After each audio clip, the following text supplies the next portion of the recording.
que va a hacer es formar las comisuras, los tractos, los brazos, las cápsulas, etcétera, ¿sí? Por lo tanto, eso es lo que ustedes tienen que separar acá. ¿Por qué digo en el cerebro? Porque en la médula tienen que recordar que nosotros vamos a tener otra organización, ¿sí? Entonces eso es lo importante, ¿ya? En términos entonces de la formación o de la embriología de esto, nosotros tenemos que recordar que esta es más o menos la mejor imagen que encontré del desarrollo del sistema nervioso central. Nosotros acá podemos ver a los 28 días donde encontramos la placa neural, ¿verdad? Que está aproximadamente, bueno, en este caso, esta imagen es de los 28 días, pero tienen que recordar que la placa neural se forma a los 18, ¿verdad? Y a los 21 empieza a bascularse o a plegarse formando este tubo neural completo, ¿cierto? Luego de eso, a los 28 días, como vemos acá, este empieza con las diferenciaciones de la parte craneal, ¿verdad? Provocando estas flexuras o plegamientos que se observan aquí. Entonces, en relación a esto, nosotros vamos a observar que se forman tres regiones muy claras, que esta es la que tiene mayor proliferación celular. Nosotros vamos a encontrar que está, por un lado, el prosencéfalo, por otro, el mesencéfalo, que es lo que estamos viendo acá, y por último, el romboencéfalo. Y, si se dan cuenta, acá vemos cómo se está formando o cómo se está expandiendo el sistema ventricular. Luego de esto, si tú te das cuenta, a los pocos días después, en este caso, el prosencéfalo empieza a expandirse, fíjate acá. Y este prosencéfalo empieza a formar otras estructuras, como por ejemplo lo que es el diencéfalo. Ustedes tienen que recordar ahí que está el tálamo, el hipotálamo, por ejemplo, y va a formar esta vesícula, o el telencéfalo propiamente tal, que este es el que nos va a dar después los hemisferios, ¿sí? Entonces, tenemos que también recordar que va a empezar esta cosa a dejar espacios. Y estos son los famosos ventrículos. Si tú te das cuenta, ahí están los ventrículos laterales, aquí está el tercer ventrículo, por ahí después estará el cuarto ventrículo. ¿Te fijas? Eso es lo interesante. Y cuando ya avanzamos en el tiempo, a los 49 días aproximadamente, nosotros nos damos cuenta que ya el diencéfalo se empieza a diferenciar totalmente y el telencéfalo también. ¿Te das cuenta? Ya tenemos una diferenciación completa acá. Entonces ya podemos empezar a ver lo que nosotros estamos acostumbrados, que básicamente es telencéfalo con los hemisferios, un diencéfalo con el tálamo, el hipotálamo será, luego un mesencéfalo, luego de esto un cerebelo, que te das cuenta aquí que esto después sube y se conecta con este que va a ser el bulbo, y si te das cuenta ya vemos todo lo que es troncoencefálico y encéfalo, ¿sí? Por lo tanto eso es bien interesante. Acá hay un cuadro comparativo donde nosotros vemos lo que les estaba hablando, las vesículas primarias, el prosencéfalo, mesencéfalo, romboencéfalo y la médula, y las vesículas que van a ir formándose de etapa secundaria y lo que deriva. Por ejemplo, lo que hablábamos del telencéfalo, que viene del prosencéfalo, se forman los hemisferios. El diencéfalo, que también viene del prosencéfalo, va a formar el tálamo, el hipotálamo y esas cosas. No sé si se recuerdan de esto o nunca lo habían visto. ¿Alguien lo había visto? ¿Se recuerdan de esto o no? Sí, lo vimos en embriología.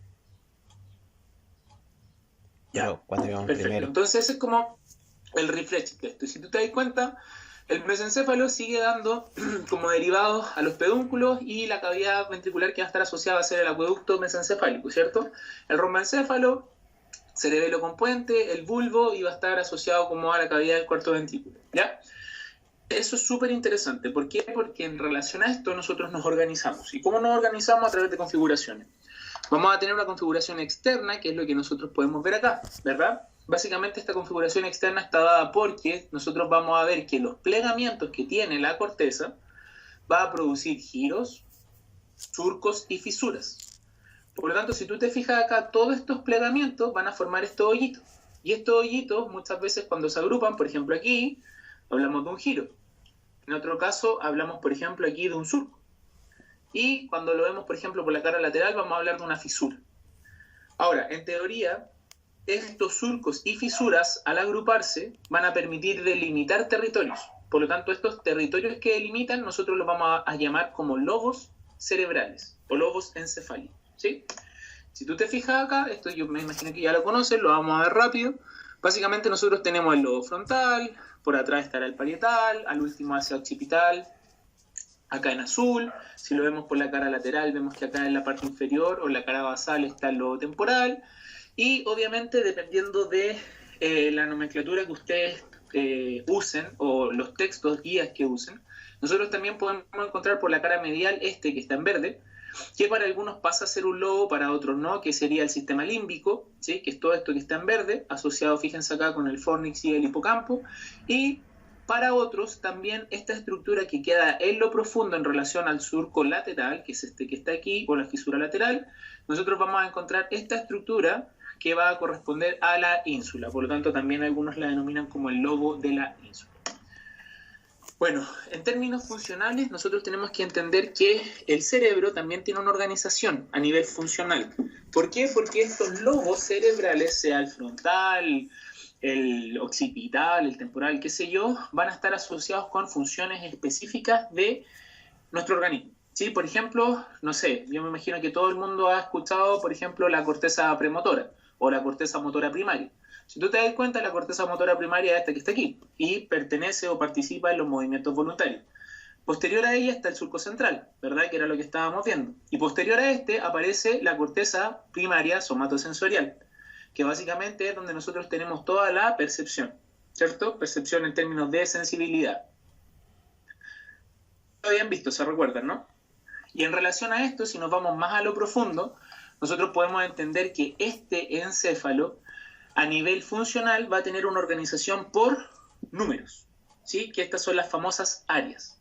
Y por ejemplo, nosotros vemos que en esta zona está el área de Broca, que tiene información sobre la formación del habla, y por ejemplo hacia atrás, perdón, tenemos esto que está acá que corresponde al área de Wernicke, que básicamente esta es la comprensión del lenguaje. Entonces son algunas cosas que tenemos que recordar porque nos van a ayudar mucho a nivel clínico.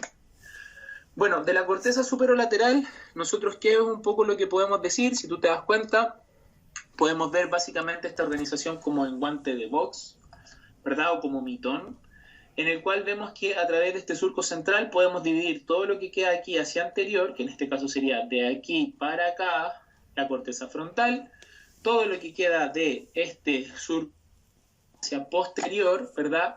Va a corresponder a el parietal. Esta cola que queda acá abajo va a corresponder al occipital y todo lo que vemos del surco lateral hacia abajo, hacia la parte basal, va a corresponder al lobo temporal.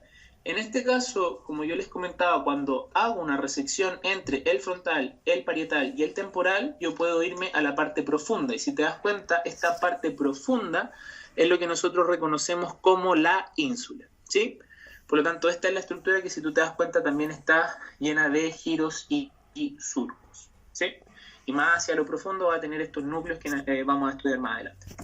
En relación a la cara medial, fíjate tú que vamos a encontrar lo mismo. Si tú te fijas, algunos surcos bien marcados, como por ejemplo ahí el central, ¿verdad? Ahí está el surco parieto-occipital, que de esta forma es mucho más sencilla poder hacer la delimitación entre los lobos, ¿verdad? Ahí estará el calcarino. En relación a esto, fíjate tú que nosotros acá podemos observar cómo esto que está acá va a corresponder a el lobo de la ínsula, ¿verdad? Mientras que esto que vemos en la base va a corresponder a el temporal, ¿verdad? Pero aparte, ¿qué otras cosas encontramos en relación a la cara medial? Por ejemplo, otras estructuras que son principalmente no de sustancia gris, sino que van a ser principalmente sustancia blanca, como esto que está aquí, que es el... ¿Alguien se acuerda cómo se llama eso, no? Súper importante para hacer planificaciones. Sí, cuerpo calloso. Exactamente, el cuerpo calloso. El cuerpo calloso que va a tener distintos segmentos, ¿verdad? Desde su rostro, rodilla, cuerpo y esplenio, ¿verdad? Y si tú te fijas, acá encontramos otras estructuras como por ejemplo el fornix, ¿verdad? Que ahí está dando el giro para pasar a esta última parte donde se va a ir en relación al hipocampo. Y acá, si tú te das cuenta, ya nos vamos a la zona hipocampal, perdón, hipotalámica, donde ahí está ya parte del tracto óptico por acá y ahí estará el tallo hipoficial. Si tú te fijas en color, aquí lo mismo, en rojo el frontal, en azul lo del límbico, acá, bueno, en este azul más claro, celeste, sería parte del parietal, en amarillo el occipital y en verde el temporal. Y si tú te das cuenta, se relaciona íntimamente en esta zona basal tanto la parte límbica como el temporal, porque esta zona ya lo reconocemos ahí donde estará el hipocampo, ¿cierto? Bueno, si lo vemos por su cara basal, fíjate tú, una organización bastante interesante que igual que el monito del Néter, nosotros podemos ver que toda esta zona que está acá, fíjate aquí, todo esto que está acá principalmente va a estar siendo parte de el temporal en esta zona donde está el uncus, que es eso que ven ahí, esa es la zona del uncus, y de aquí hacia atrás va a ser completamente parte de la corteza occipital. No sé si se acuerdan para qué era principalmente la corteza occipital. ¿Se recuerdan, no? ¿Va a ser una corteza de qué tipo?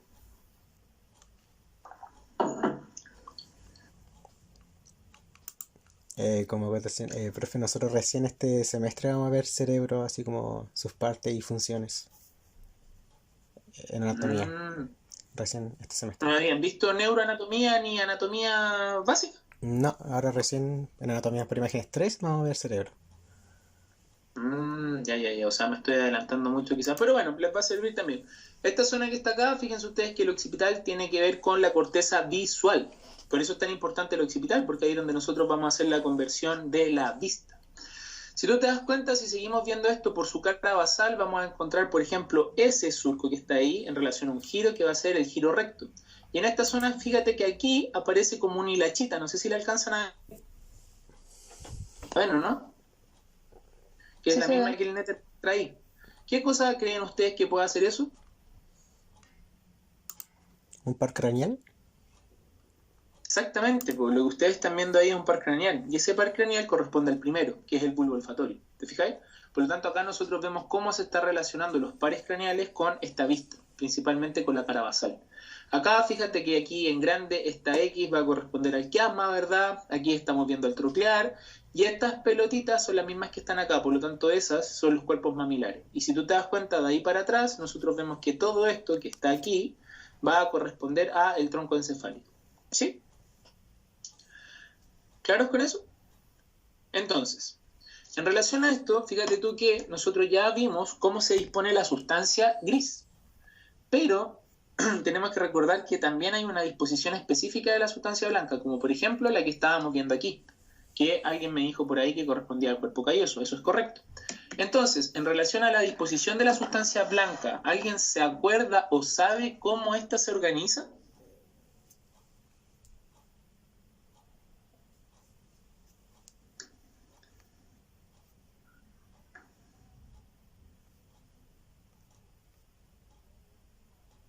Sí, no.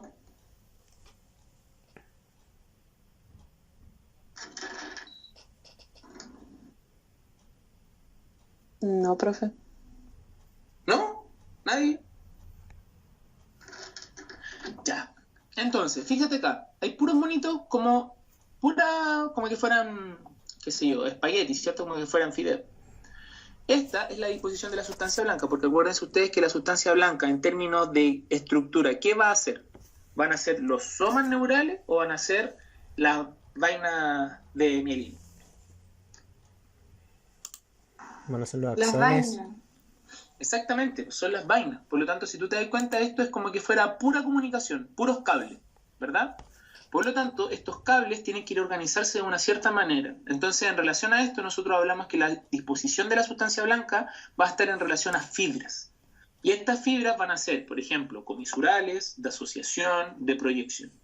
Si tú te das cuenta, nosotros vemos que van fibras que son de adelante hacia atrás. Hay fibras que van de un hemisferio a otro, ¿sabes? Y hay otras fibras que van desde la parte del encéfalo hacia abajo, pasan por el tronco encefálico y van hacia la médula. Por lo tanto, tenemos que saber cuál es cuál. Entonces, en términos sencillos, si tú te das cuenta, nosotros vemos que hay fibras que son comisurales. ¿Por qué? Porque van de un lado a otro. Como por ejemplo, el cuerpo calloso. Por ejemplo, la comisura anterior. Por ejemplo, el fornix. Hay otras que son de asociación, o sea, asocian el mismo hemisferio, pero con estructuras, por ejemplo, anterior hacia posterior. Como por ejemplo los centros semiovales, aquí arriba. Y tenemos otras que son de proyección, o sea, que proyectan información, sea ascendente o descendente. Por ejemplo, esta que va aquí, que corresponde a la cápsula interna. ¿Te fijáis? Entonces la organización de la sustancia blanca va por fibras. Y esas fibras, como les recalco, son o comisurales, de asociación o de proyección. ¿Claros con eso? ¿O hay alguna duda? No, por No, el profe, momento. quedó claro. Sí. Perfecto, entonces nosotros vemos que acá la disposición de la sustancia gris, como ya lo habíamos hablado, va a estar en relación a estas cortezas, ¿verdad? Por lo tanto, no sé si ustedes habían visto alguna vez esta representación que se conoce como el homúnculo. Nosotros vamos a tener uno que corresponde al homúnculo sensitivo o somatosensorial y otro al homúnculo motor. ¿Habían visto alguna vez esta representación? Sí, profe. ¿Sí? Perfecto. Entonces, en términos sencillos, si tú te das cuenta, esta representación es totalmente distinta. ¿Por qué?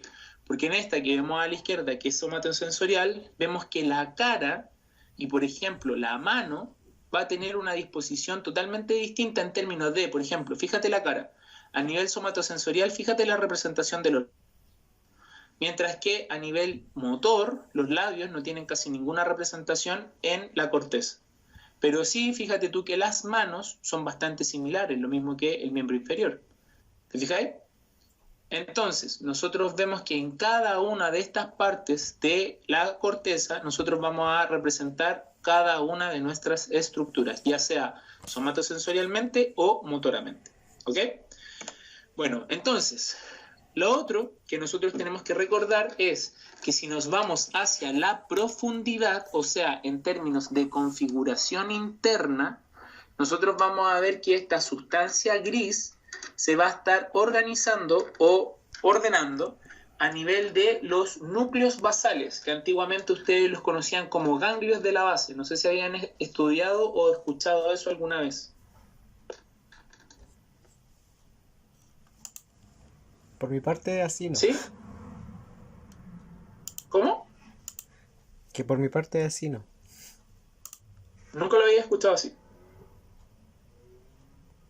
¿No? No, yo no, yo no. Bueno, entonces, mira, si tú te fijas acá, nosotros tenemos un corte coronal del encéfalo, ¿cierto? Fíjate que estamos yendo desde la configuración interna, que era lo que habíamos visto, ¿verdad? Que están estos surcos, estos giros, ¿verdad? Y están formando estos espacios. Luego de eso tenemos aquí toda la parte de sustancia, que era lo más superficial, ¿cierto?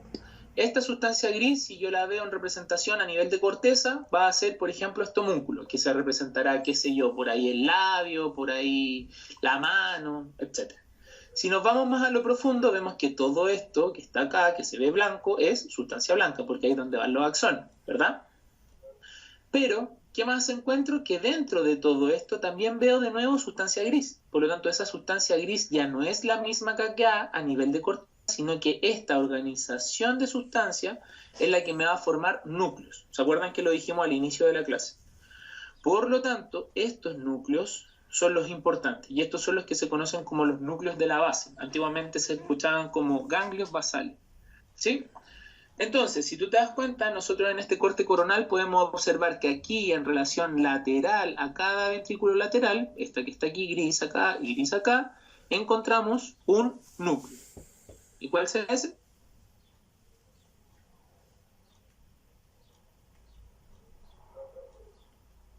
¿Se acuerdan o no?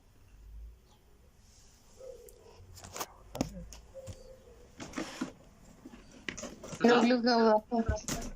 Exactamente, pues si tú te fijas, el mismo que va por aquí arriba, pues mira, esta es la misma representación, solamente que está con tronco.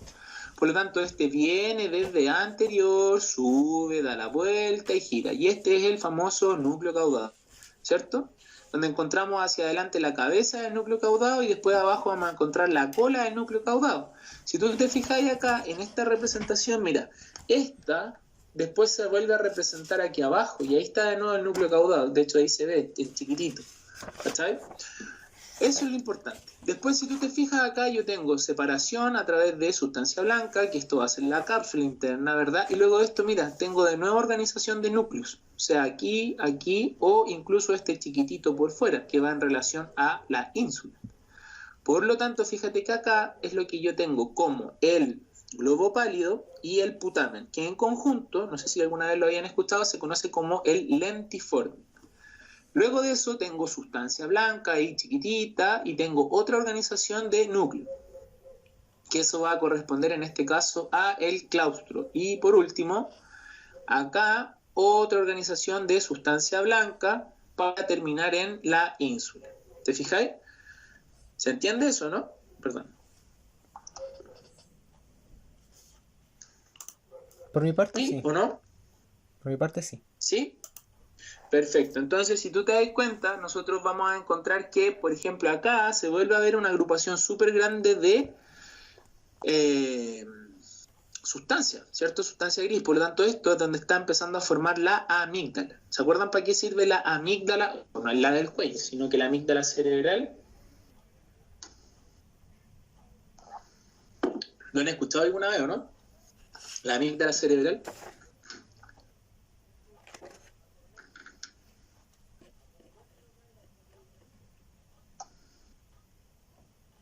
Luciano, ¿ha escuchado eso alguna vez o no? No, profe, nunca. Ok. Por ejemplo, cuando ven películas de asesinos en serie, siempre una amígdala, porque la amígdala tiene que ver con los comportamientos. ¿Cachai? Entonces, estos asesinos en serie siempre les estudian esto porque quieren ver cómo está funcionando esta cosa.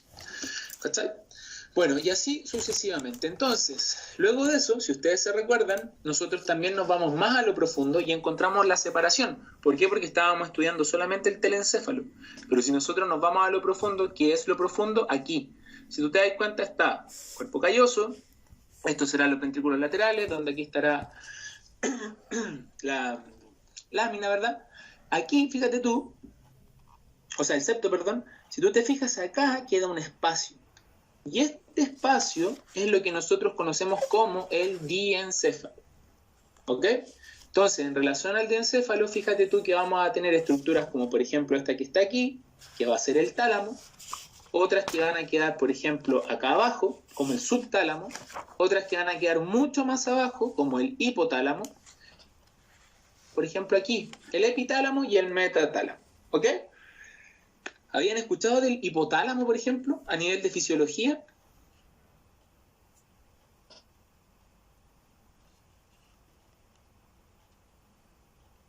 ¿No habían escuchado nunca eso? Sí.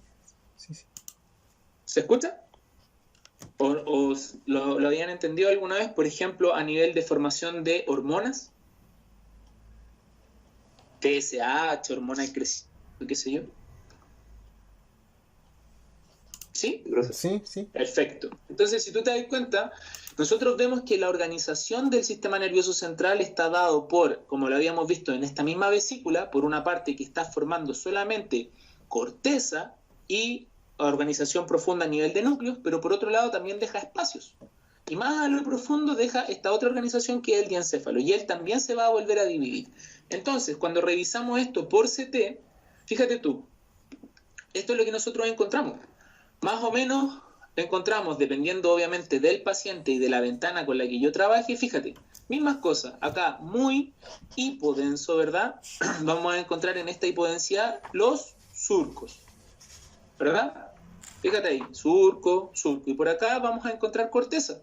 Pero ¿cuál es el tema? Que como nosotros estamos trabajando con esta técnica, fíjate que la diferenciación entre sustancia blanca y sustancia gris no es de la mejor. Nosotros solamente vamos a entender que la sustancia blanca se va a ver más hipodensa que la sustancia gris, ¿ok?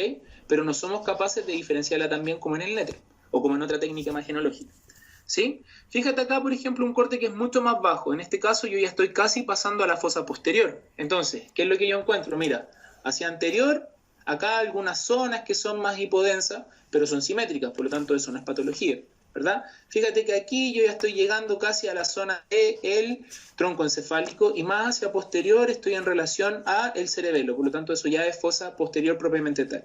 Y acá yo tampoco soy capaz de observar propiamente tal estos surcos o estos giros, ¿cierto? Sino que veo aquí como un continuo de cosas.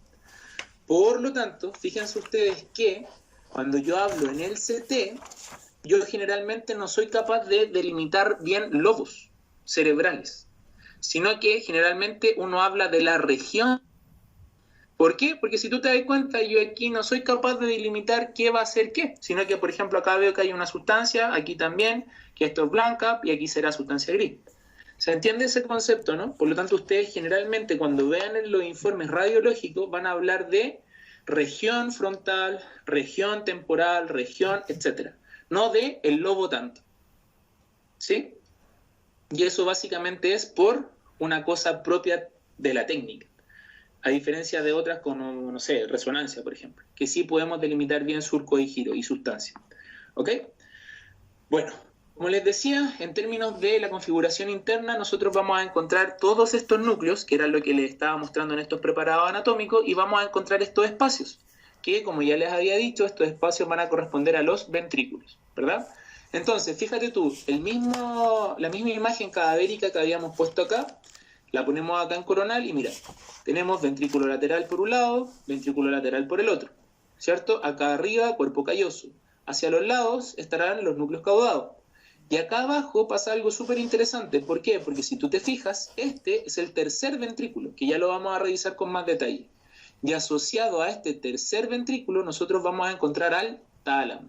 Si tú te fijas en esta imagen del néter, el tálamo está súper bien delimitado, porque el tálamo tiene también divisiones. No las vamos a tocar en este caso porque no corresponden, pero para que ustedes sepan. Fíjense que después viene lo que ya habíamos hablado, la cápsula interna, y luego de esto viene el globo pálido con el putamen, que en conjunto son el lentiforme. Luego de esto, otra división de sustancia blanca, ¿sí?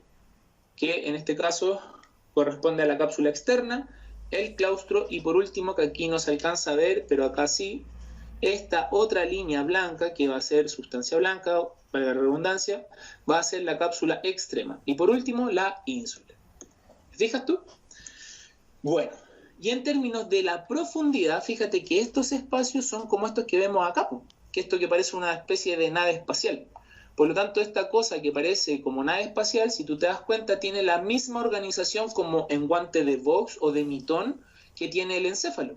¿Por qué? Porque nosotros vamos a encontrar que los ventrículos laterales, que son estos que estamos recorriendo acá, también van a tener astas, como por ejemplo el asta frontal, el asta occipital, el asta temporal. Todo este líquido tiene que seguir bajando o siguiendo un camino, no se puede estancar, ¿verdad? Por lo tanto, luego de eso, fíjense acá que este parece como un pájaro, ¿cierto? Ahí está el ojo, qué sé yo.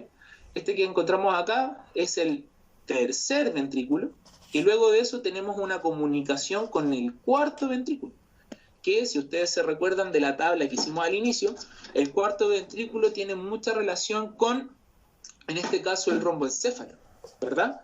Porque está aquí abajo, en relación a, sea el puente o el bulbo. ¿Te fijas? Entonces, esto es importante, ya lo vamos a revisar un poquito más en detalle adelante. Entonces, solamente para continuar, fíjate acá, nosotros tenemos imágenes cadavéricas en el cual encontramos la misma disposición que estábamos hablando, como en el néter. Fíjate que este es un corte axial, en relación a este corte axial yo tengo sustancia, sustancia, sustancia gris, ¿verdad? Que como organización nosotros vamos a decir que todo esto es el núcleo de la base. Pero esta que está acá atrás va a corresponder al tálamo. Por lo tanto, la forma más sencilla de organizarla es, fíjate que va una banda blanca por acá y otra por acá. Esta corresponde a la cápsula interna. Esto será el brazo anterior, esa es la rodilla y ese es el brazo posterior de la cápsula interna. Por lo tanto, nosotros podemos definir todo lo que queda hacia adelante y hacia el lado como núcleo de la base. Esto quiere decir, este que queda hacia adelante será el caudado, y acá pálido y putamen. Fíjate tú que si yo acá le hago, por ejemplo, un zoom, mira, en esta zona yo soy capaz de encontrar estas diferenciaciones de sustancia blanca dejando una especie como de pan, y acá en sustancia gris como que fuera el jamón, ¿verdad? Estas otras estructuras que le decía, que estas van a corresponder principalmente a la cápsula externa, el claustro, la cápsula extrema, que está más afuera, y por último el lobo de la ínsula. Y si tú te fijas acá queda un espacio, y esto de aquí para afuera correspondería al lobo temporal. ¿Se entiende? ¿Alguna duda hasta ahí? No. ¿No? ¿Sí? Perfecto. Entonces fíjate tú que si nos vamos más abajo, nosotros aquí sí somos capaces de poder diferenciar lo que les estábamos hablando, que vimos por ejemplo en el CT. Observa que acá nosotros vemos cómo va solo hacia la zona del occipital, sustancia blanca. ¿Por qué? Porque estas son las famosas radiaciones ópticas. Aquí es donde tiene que ir toda la información hacia el occipital para que nosotros podamos hacer la conversión a la imagen, para que podamos ver. Fíjate acá adelante, vemos algunas agrupaciones de sustancia gris y muchos giros. Por lo tanto, acá vamos a encontrar que está el hipocampo y la amígdala. ¿Te fijáis? Ahí, muchos giros juntos y acá una agrupación. Entonces, la amígdala y el hipocampo en relación a el lobo temporal. ¿Sí? Y acá no lo vamos a revisar todavía porque eso es parte del tronco encefálico. Entonces, solo para comentarles, fíjense ustedes que acá, en otra técnica imagenológica, yo sí soy capaz de discriminar esto, ¿ya? Pero no nos vamos a meter en la resonancia porque no es la aplicación del curso. Fíjate acá, misma imagen en coronal, podemos observar lo que ya estábamos viendo, muy grande, ventrículos laterales, luego de eso, núcleo caudado, cápsula interna y el lentiforme con el globo pálido y el putamen, y por último acá en chiquitito será el claustro, ¿sí? No sé si lo alcanzan a ver bien ahí. Fíjate ahí, en esa zona el claustro. Luego de eso queda un espacio pequeñito que será la ínsula y acá, fíjate, empiezan a aparecer vasos, porque esto es un corte cadavérico real, ¿sí? Entonces nosotros vemos cómo aquí tenemos alta importancia. ¿Por qué? Porque aquí está saliendo una de las cerebrales May, que ya lo vamos a ver cómo se hace esa irrigación. Fíjate acá, queda un espacio como 2 ojos, ¿verdad? Y aquí una boca. Esta boca o este espacio que queda aquí abajo corresponderá al tercer ventrículo, ¿ok? O al inicio del tercer ventrículo. Y acá estará, por ejemplo, la comisura anterior. Acá en esta otra imagen, fíjate tú, ya nos vamos mucho más hacia posterior. ¿Por qué? Porque encontramos tronco encefálico, encontramos, por ejemplo, mastoides. Y fíjate aquí, que esto es lo que yo quería llegar. Observamos cómo esta corteza se empieza a dar muchas vueltas sobre sí misma. Pareciese como que fuese un brazo de reina. Esta cosa que está aquí, ¿qué será esta agrupación con muchas vueltas de la corteza? ¿Alguien sabe?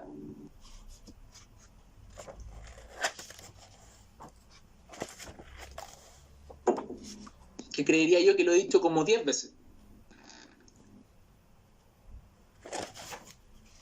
Constanza.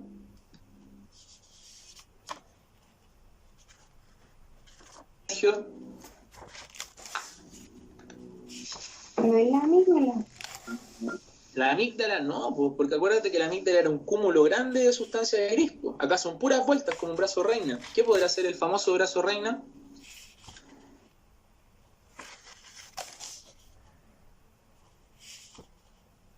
Tiene que ver mucho con las emociones, la demencia, la epilepsia. El hipocampo. Exactamente, pues lo que usted está viendo acá es el famoso hipocampo. Por lo tanto, fíjate que es totalmente distinto. Y mira, aquí una agrupación de sustancia gris. Y eso, aunque ustedes no lo crean, es cuando aquí en chiquitito, mira, el caudado ya se está dando la vuelta y aquí es donde está jugando con su cola. ¿Cachai? La cola del caudado siempre está en íntima relación con el hipocampo. Entonces lo que estamos viendo ahí es cola del caudado, esto es parte de ya el cuerpo, pero como lo último antes de dar el giro, y aquí hipocampo, ¿ok? Entonces te das cuenta que es súper importante más o menos saber topográficamente dónde están las estructuras por cada corte. Eso es bien interesante. Ahora fíjate, volvemos al mundo del CT. En términos del mundo del CT pasa algo súper, como ya les decía, interesante. Pregunta, los axones en conformación, esto es fisiología o biología, ¿qué van a tener? Los axones, que era la sustancia blanca, ¿cierto? ¿Qué van a tener? ¿Por qué se ve, fíjense ustedes aquí, cómo se ve la sustancia blanca? ¿Hipo o hiperdensa? Se ve hipodensa. ¿Y por qué se podrá ver hipodensa?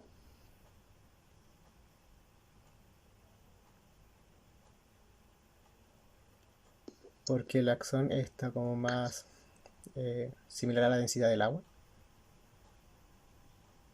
Ya, podría ser, ¿cierto? Si tú lo pensáis, podría ser, pero piensa, el axón, ¿Qué grasa? para que transmita el impulso nervioso, ¿qué tiene? ¿Agua? No, como ¿Qué tiene? mielina. Vaina La de mielina, mielina. que es como grasa. La mielina, pues exactamente. ¿Y la mielina qué era? ¿Se acuerdan? Un tipo de grasa. Grasa, exacto. ¿Cachai? Por lo tanto, yo observo que acá la sustancia blanca, dado que tiene la mielina, Dije cada nosotros vemos grasa. que se ve hipodensa. Mientras que la sustancia gris, fíjate tú, al tener somas neurales, no va a tener la misma densidad que esta estructura. Ahora, si tú te fijas, en este encéfalo que es totalmente normal, yo soy capaz de diferenciar densidades. Si tú te fijas acá, yo soy capaz de diferenciar una estructura que se ve más hipo, que correspondería a la cápsula interna, fíjate tú ahí, mientras hay estructuras que están hacia lateral o más hacia periférico que van a ser de sustancia gris, que se ven totalmente, entre comillas, más hiperdensas que esta. Pero ¿qué es lo que pasa? Cuando yo tengo patología cerebral, como por ejemplo edema o cosas así, muchas veces esta diferenciación entre sustancias se pierde y yo veo una estructura idéntica para cualquiera de los dos lados. Por eso es que, no sé si esto lo habían escuchado, pero cuando nosotros analizamos imágenes o anatomía lógica, sobre todo en resonancia, en CT, etcétera, incluso en rayo, nosotros siempre hacemos una comparación con el contralateral. ¿Por qué? Porque si yo veo que el contralateral tampoco se ve de tan buena manera, puede ser algo de la técnica. Pero si yo veo que un lado se ve perfecta la diferenciación de sustancia y al otro no, me tiene que levantar mi primera alerta. Si tú te fijas y mira acá abajo, ese espacio, se ve totalmente hipo, o se ve mucho más hipodenso que esto que está acá. Por lo tanto, aquí nosotros vemos cómo está la sustancia blanca en relación, por ejemplo, a los centros semiovales versus esta estructura que queda acá muy hipodensa que va a corresponder a los ventrículos laterales. Lo mismo acá. Y fíjate al centro, que esto lo conversaba Felipe en la mañana. Van a haber ciertas estructuras a nivel del encéfalo que se van a calcificar y es por eso que tú encuentras esta estructura que está muy blanca, está muy hiperdensa. ¿Y qué cosa puede ser esa calcificación justo ahí al medio? ¿Qué creen ustedes?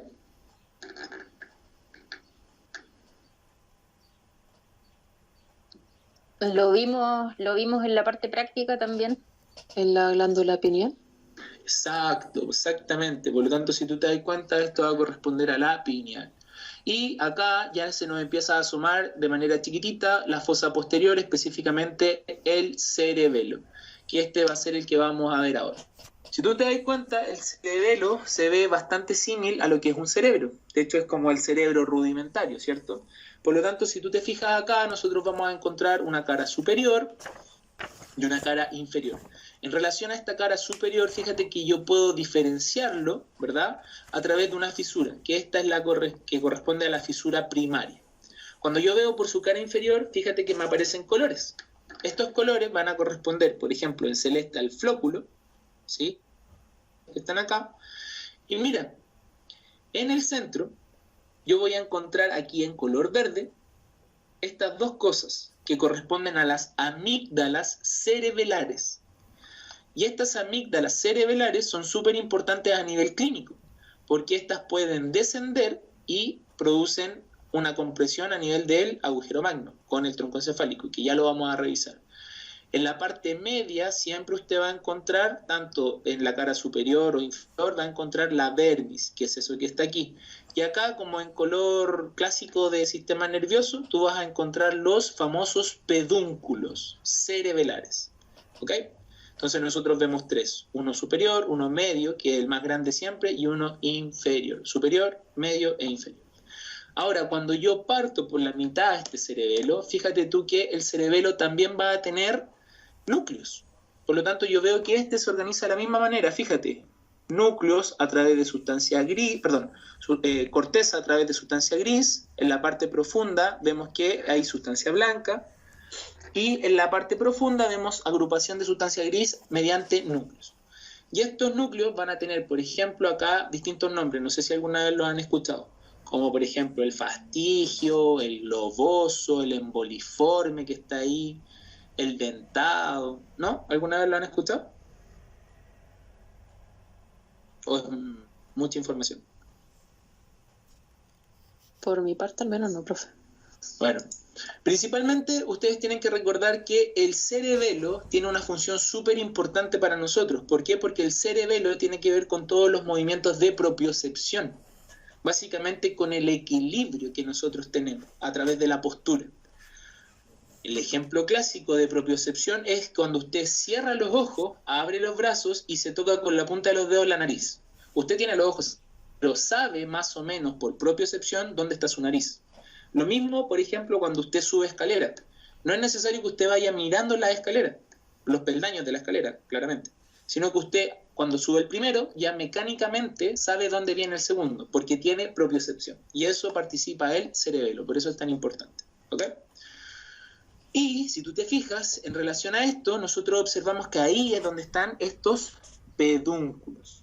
Fíjate tú, está el superior, aquí bien gordito y grande, el medio, y acá abajo estará el inferior. Y si tú te fijas, estos pedúnculos se están relacionando absolutamente con el tronco encefálico, específicamente ¿con qué? Con el puente. ¿Ok? Que esta es su cara posterior.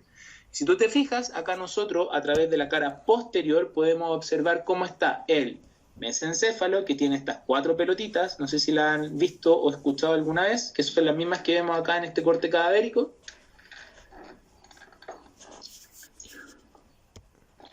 Que es la lámina cuadrigémina, y si tú te das cuenta sobre la lámina cuadrigémina, que ahí quedó media cortada, se rompió un poquito ahí, nosotros encontramos a la pineal. Fíjate tú que acá arriba estarán los álamos, uno para cada lado, ¿ok? Más abajo nosotros vemos mesencéfalo, vendrá el puente, y aquí sale un par craneal, que es ese mismo que vemos para allá. Por lo tanto, ese par craneal es el troclear, que ya lo vamos a ver. Fíjate que aquí se forma un espacio, una especie como de rombo. Por lo tanto, esto corresponde a donde va a estar el cuarto ventrículo. Y de ahí para abajo nosotros hablamos de la última parte del tronco encefálico, que, no sé si se recuerdan, tenemos mesencéfalo, puente y bulbo raquídeo. ¿Sí? Por lo tanto, ahí es donde van a estar saliendo las últimas estructuras de los pares craneales que ya vamos a ver. Hasta ahí, ¿dudas, preguntas? ¿No?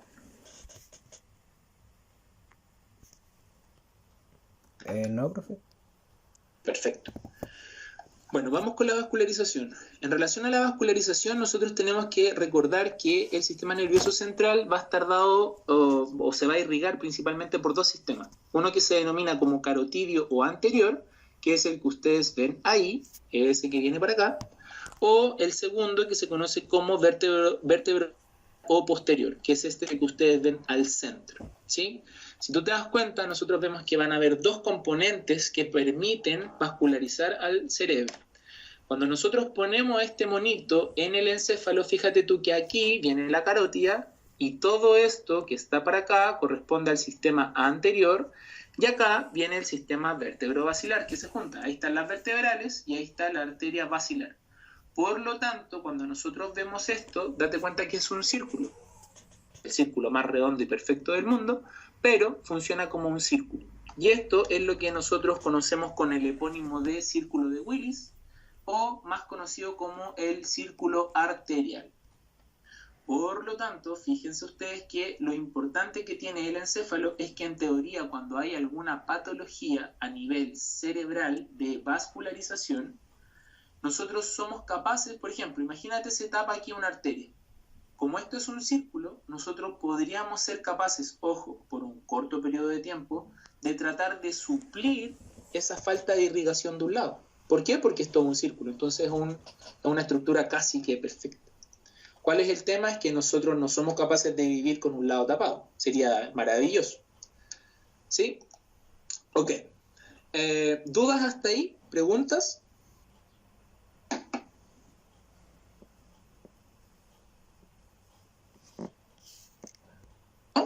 No. Ok.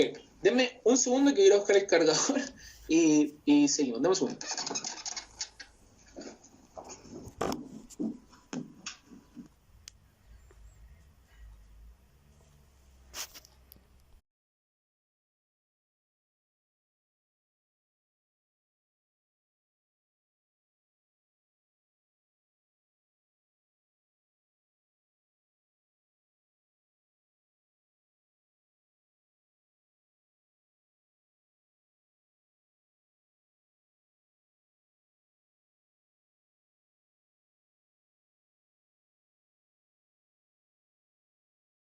Vemos esto por la cara basal, encontramos todo este círculo arterial, ¿verdad? Pero cuando lo vemos por la cara anterior o frontal, fíjense que estas estructuras siguen y van unas hacia atrás, hacia arriba, hacia los lados, etc.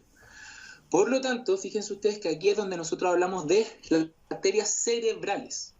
Entonces, en relación a la circulación anterior, vemos que está la carótida interna y esta da una rama grande para el lado, que es la cerebral media. Manda una que es más chiquitita obviamente que esa, que se va hacia adelante. y esa es la cerebral anterior. Y entre ellas se comunican a través de la comunicante anterior. Lo mismo en el caso hacia posterior, o al sistema vértebro-basilar. Fíjate tú que viene una por un lado, otra por el otro. Estas son estas que vemos acá. Y si ustedes se fijan, vienen desde las subclavias. Por lo tanto, estas son las famosas arterias vertebrales. Estas arterias vertebrales, como su nombre lo dice, suben a través de los agujeros vertebrales que tienen las vértebras cervicales. Pero, si tú te fijas, estas dan una vuelta. ¿Por qué? Porque tienen que ingresar a través del foramen magno. Una vez que se juntan, forman esta que está aquí. Fíjate, estamos a nivel del puente, por lo tanto esta es la arteria basilar. Y esta da sus últimas ramas, que son esa que va para acá y esa que va para allá, que corresponde a la cerebral posterior. Y esta cerebral posterior se comunica con la parte anterior a través de esta arteria chiquitita que corresponde a la comunicante posterior. ¿Sí? Entonces, fíjense ustedes que nosotros cuando vemos esto con más detalle, podemos darnos cuenta que esta cerebral media, una vez que empieza a hacer su recorrido hacia lateral, fíjate aquí, pasa por la ínsula, pasa por el temporal, sale por el surco lateral, y esto empieza a irrigar toda la cara lateral del encéfalo. Pero en este recorrido a nivel profundo, da estas ramas perforantes, ¿verdad?, que son estas famosas ramas lentículo-estriadas o arterias lentículo-estriadas, que son las que van a estar vascularizando principalmente a, como el nombre lo dice, los núcleos de la base. ¿Ok? Fíjense ustedes. Entonces, estas son ramas chiquititas perforantes. Por lo tanto, cuando hay, por ejemplo, traumatismo con desaceleración de la cabeza, puede haber algún cizallamiento o algún corte de este tipo de arteria. ¿Ok? Por lo tanto, hay que tener mucho cuidado. Bueno, si seguimos viendo, fíjate tú que esta cuando sale, pasa por la ínsula, ¿verdad? Sale por esta fisura lateral y mira, va a estar irrigando toda o principalmente la cara lateral, tanto del frontal, del parietal como del temporal, e incluso parte del occipital. Por lo tanto, esa es la función que tiene la cerebral media, irrigar toda la cara lateral. Fíjate tú acá en este caso, la cerebral anterior. La cerebral anterior, como ya la estábamos viendo aquí, va solo por el medio, pero esta sale, sube y va girando en relación a esta otra estructura más grande que era el cuerpo calloso.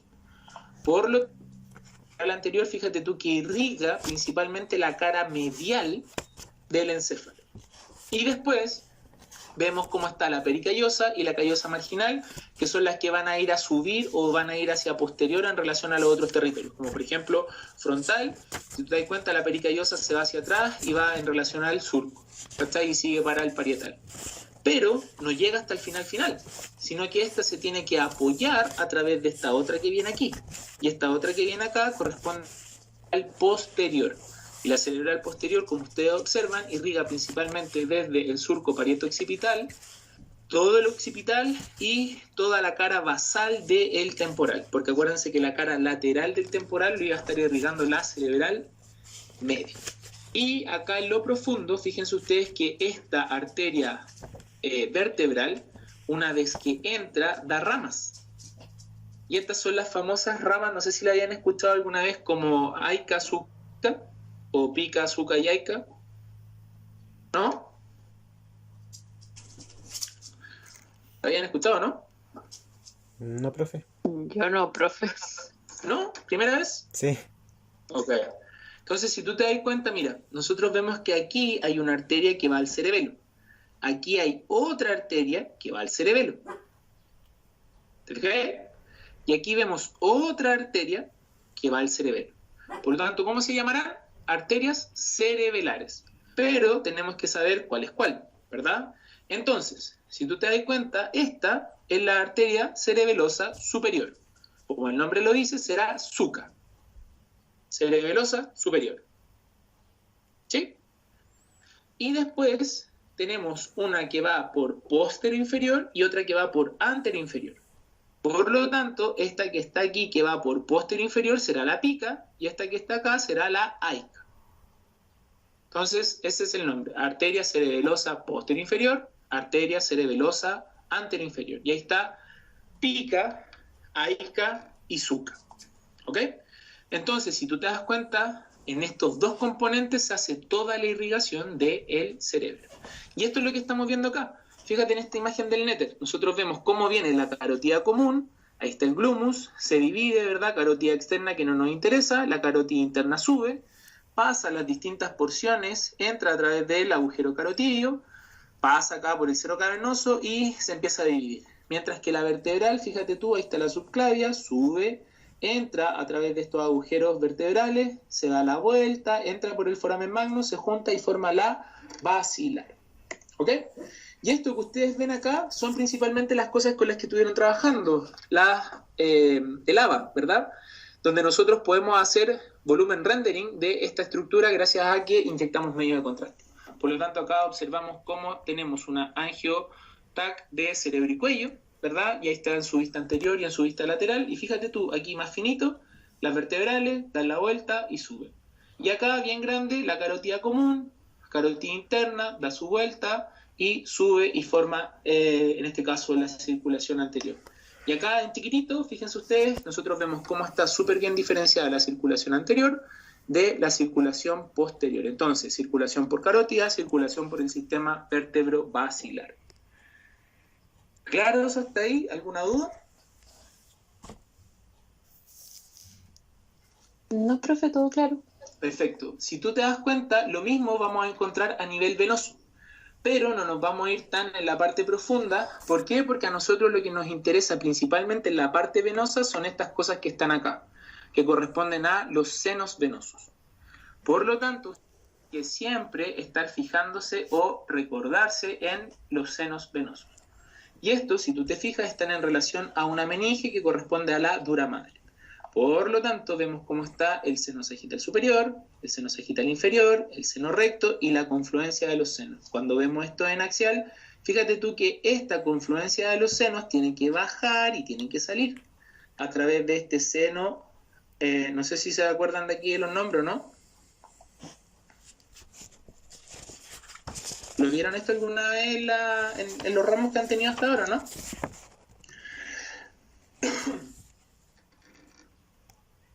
¿El sigmoidio? Ya, perfecto. Ese que está ahí, el sigmoidio, muy bien. ¿Y este que está acá, cómo será ese? Transverso. Horizontal. Transverso. Lateral. Pero muy bien. Si tú te das cuenta, ¿cuál es la gracia de esto? Que toda la sangre venosa se tiene que juntar en un punto y después tiene que salir de la cabeza. ¿Y cómo sale? A través de ese, que en este caso nosotros encontramos que está el sigmoides o el sigmoidio y sale a través del agujero yugular. Y una vez que atraviesa ese agujero pasa a denominarse como vena yugular interna. Y lo mismo adelante. Fíjate tú, acá nosotros vemos como una dilatación de un seno venoso, que este se relaciona principalmente acá con otras estructuras súper importantes, como sean nerviosas o vasculares, o incluso acá con esta que corresponde a el...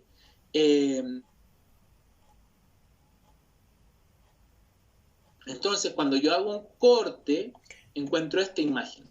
Y si tú te fijas acá, nosotros lo que estamos viendo aquí corresponde a el seno cavernoso. Y en relación a este seno cavernoso, que es como que fuera una cueva o fueran espacios como telarañas, cosas así, nosotros vemos que están pasando tanto estructuras nerviosas, como por ejemplo, no sé, el oculomotor, el troclear, el abducens, los ramos del trigémino, etcétera. Vemos cómo pasan estructuras vasculares, como por ejemplo, en este caso, si tú te das cuenta, está pasando la carótida, ¿verdad? Y vemos cómo aquí está el... que parece aquí una cebolla. ¿Se acuerdan cuál es esto, no? La hipófisis. La hipófisis. Exactamente. Y aquí arriba estamos hablando de pares craneales, que aquí está el quiasma óptico. Entonces eso es lo interesante. Y si tú te fijas, nosotros podemos representar esto con algunas técnicas de imagen. Obviamente siempre les pongo la comparativa. Fíjense acá que es un espacio, pero cuando yo trabajo en CT, dependiendo de la fase que yo adquiera, mira, aquí se ve súper bonito lo que estábamos viendo con el néter. ¿Cachai? Que en este caso, esto que vemos ahí, mira, voy a hacer un zoom, eso de ahí y eso de acá corresponde a los senos cavernosos, ¿verdad? Y si tú te fijas, ese que está acá corresponde al seno sagital superior. ¿Ok? Por lo tanto, gracias al contraste, nosotros somos capaces de poder observar los senos. ¿Preguntas hasta ahí? ¿No? ¿Sí? ¿No? Entonces, ¿cuál es la importancia de todo lo que hemos hablado? Conocer los territorios de irrigación. Si tú te das cuenta, esto yo se los voy a mandar. Digamos que en la cara medial participa la cerebral anterior, en la parte lateral la cerebral media. Fíjate que ahí está lo que yo les decía, la pica, la aica y la suca, ¿verdad? Si nos vamos más hacia la parte de los núcleos basales, encontramos que todo esto pertenece a la cerebral media con la arteria lentículo estriada. Acá podemos observar que el tálamo, que es esto que está aquí, no va a estar irrigado por la cerebral media, sino que el tálamo está irrigado principalmente por la cerebral posterior. Fíjate que está aquí en verde. Y si nos vamos a la parte más superior, está dado principalmente acá, cara medial del encéfalo, cerebral anterior, cara lateral, cerebral media, y en la parte de aquí atrás por la cerebral posterior. ¿Sí? Por lo tanto, ustedes cuando vean escáner, dependiendo del nivel de corte que está, ustedes podrían saber si esta hipodensidad o hiperdensidad, dependiendo de que sea, corresponde a alguno de estos territorios. ¿Sí? Por lo tanto, ahí es mucho más fácil poder ayudar al clínico a que haga el diagnóstico. Bueno, ya casi para finalizar, solo conversar un poco de las meninges. Tienen que acordarse que nosotros tenemos las paquimeninges, que básicamente corresponden a la dura madre, y las leptomeninges, que corresponden a la aracnoides con la pía, que son estas como telitas que nosotros encontramos. La más superficial corresponde a la dura, y las más profundas, fíjate aquí que aparece como que fueran así, de nuevo una telaraña, corresponde a la aracnoides, y la que va más pegada al encéfalo corresponde a la pía madre. Como les contaba, en relación a estas meninges, nosotros vemos que van arterias y también van venas. ¿Sí? Por ejemplo, esta es la arteria meningea media y aquí estarán los senos sagitales.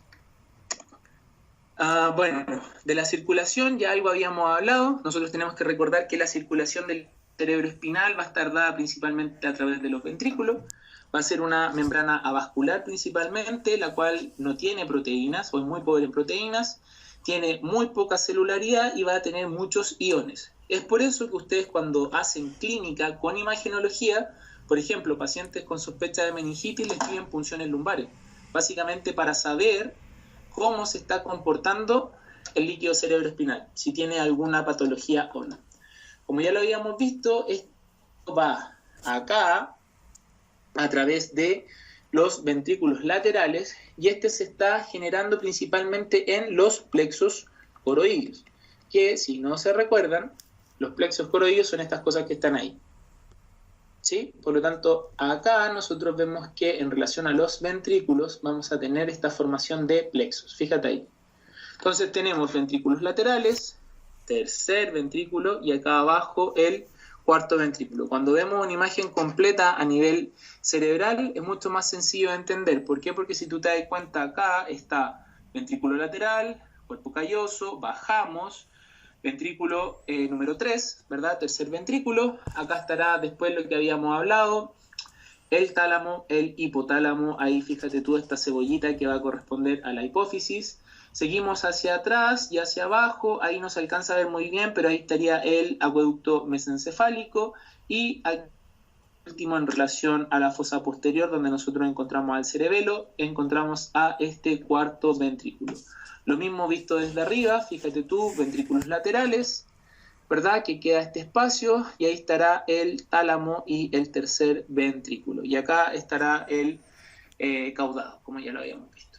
Entonces, como les decía, estas cosas que están aquí son las que van a estar formando, como se denomina en plexo coroideo, son los que forman este líquido cerebroespinal, una vez que pasa el contenido arterial. ¿Cómo se mueve este? Como ya les había dicho, se genera acá, ventrículos laterales, pasa al tercero, acueducto mesencefálico, pasa al cuarto, y en relación al cuarto ventrículo nosotros vemos que este tiene que salir, ¿verdad? Puede seguir hacia abajo, que este es el epéndimo principalmente, pero debería salir, a bañar todo esto. Por lo tanto, sale a través de dos agujeros o aperturas, básicamente, que una es la media y la otra es la lateral, que será en epónimo la de Megandía y la de Lushka, y cuando estas cosas salen a este espacio subaracnoideo, nosotros vamos a encontrar que este líquido va a difundir, por ejemplo, hacia la médula, o también a este otro espacio a nivel del cerebro. En relación a eso, fíjense ustedes que se van a formar espacios, como los que vemos aquí, espacios. Y esos espacios se van a denominar cisternas, ¿ya? Por ejemplo, acá, si tú te das cuenta, obviamente esto es una resonancia, pero fíjate que se forma un espacio. Y esta corresponde a la cisterna magna, donde nosotros vemos que hay una acumulación mayor de líquido, que es totalmente normal. Y este líquido, ¿cómo se drena? Fíjate tú que aquí tenemos el subaracnoideo, y a través de las granulaciones aracnoideas, que son estas cosas que están acá, el líquido va a pasar y pasa desde la granulación aracnoidea hacia el torrente venoso a través del seno sagital, en este caso superior. Por lo tanto, todo este líquido cerebroespinal drena hacia la parte venosa a los senos sagitales o a los senos venosos, ¿sí? Por lo tanto, tributan siempre a venas mayores, porque si no, si este líquido no se mueve y no se drena, tenemos patologías como lo es la hidrocefalia. Pame, 5 minutos y termino, para no quitarles más tiempo, solo... Sí, tranquilo, dale no. Solo a modo de recordar el tronco encefálico, que ya lo habíamos visto, zona donde nosotros encontramos cómo está el origen aparente, ojo, no el origen real, sino que el origen aparente de los distintos pares craneales, ¿sí? Fíjense ustedes que acá nosotros podemos encontrar, por ejemplo, ya habíamos visto que va adelante a nivel telencefálico el primer par, ahí estará el segundo, este es el tercero, por ahí irá el cuarto, ahí está el quinto, el sexto, el séptimo con uno mediano ahí, y el octavo par, ¿verdad?, que van juntos, y después en relación al bulbo encontraremos el resto de los pares craneales. La diferencia que, si tú te das cuenta, nosotros tenemos que la gran mayoría, excepto uno, que es el troclear, salen por la cara anterior. El único que sale por la cara posterior, que ya lo habíamos visto, como más porfiado, que es el troclear. ¿Y por qué? Porque si tú te das cuenta, lo que nosotros vemos acá es el origen real de los pares craneales. Por lo tanto, como el origen real es totalmente distinto al origen aparente, nosotros vemos que ahí es donde está el origen real y el origen aparente del troclear. Por eso es que sale hacia atrás y no sale hacia adelante como el resto. ¿Ok? Solamente recordar, son 12 pares craneales que van a tener algunos componentes solo sensitivos, otros solo motores y otros que van a ser mixtos. Si tú te das cuenta, por ejemplo, en azul tenemos al primer par craneal, que es el olfatorio, que principalmente va a ser a nivel sensorial, porque es el olfato. Lo mismo que el segundo, que es el óptico. Pero, si tú te das cuenta, el tercero es totalmente de color rojo. ¿Por qué? Porque él no tiene un componente ni sensitivo ni sensorial, sino que es principalmente motor. ¿Por qué? Porque este nervio es el oculomotor y me permite hacer los movimientos de los músculos que van al globo ocular. Pero no así, por ejemplo, fíjate que es grandote, que es el trigémino. Porque el trigémino tiene a ambos componentes. Si tú te fijas acá, mira, sale por acá, que va a tener un componente motor y otro que es totalmente sensitivo, ¿sí? Y bueno, aquí mostrarle un poco algunas fotitos de imágenes reales donde nosotros vemos cómo está el tronco encefálico lleno de pía madre y vemos acá las estructuras vasculares. Si tú te das cuenta, aquí vemos una vertebral y en este caso, bueno, por la extracción de este encéfalo no alcanzamos a ver la otra. Vemos cómo está aquí la pica, ¿verdad? Y vemos cómo están las distintas estructuras. Por ejemplo, la cerebral, aquí está en la carótida y para allá la cerebral media. Una vez que nosotros avanzamos, un par craneal que siempre se observa, fíjense ustedes, el primer par craneal, que es el bulbo olfatorio, y esta especie como de telita, como les decía, va a corresponder a la pía madre. Bueno, y la imagen de acá, una vez que nosotros sacamos el encéfalo, lo podemos ver a nivel de la base del cráneo, y son los nervios que quedan atrapados ahí. Fíjate, ahí estará el segundo, por ahí estará el tercero con el cuarto, y metiéndose por ahí chiquitito, o sea, en grande el quinto, y así sucesivamente. Por lo tanto, si te fijas, esta imagen es real. ¿Por qué? Estábamos viendo acá. Por lo tanto, estos esquemas son súper interesantes o súper ilustrativos para que tú puedas estudiar, ¿sí? Bueno, y aquí, por distintas técnicas, por ejemplo, podemos ver los bulbos, podemos ver el óptico, y fíjate tú, por CT, en teoría, yo también podría, dependiendo si meto contraste o no, poder diferenciarlo. que esto es en este caso una técnica por CT que se llama cisternografía. Y bueno, ahí mostrarle el resto, pero esto obviamente está hecho por resonancia, así que no me voy a extender. Bueno, eso era un poco la presentación que les tenía. No sé si tienen alguna duda o alguna consulta.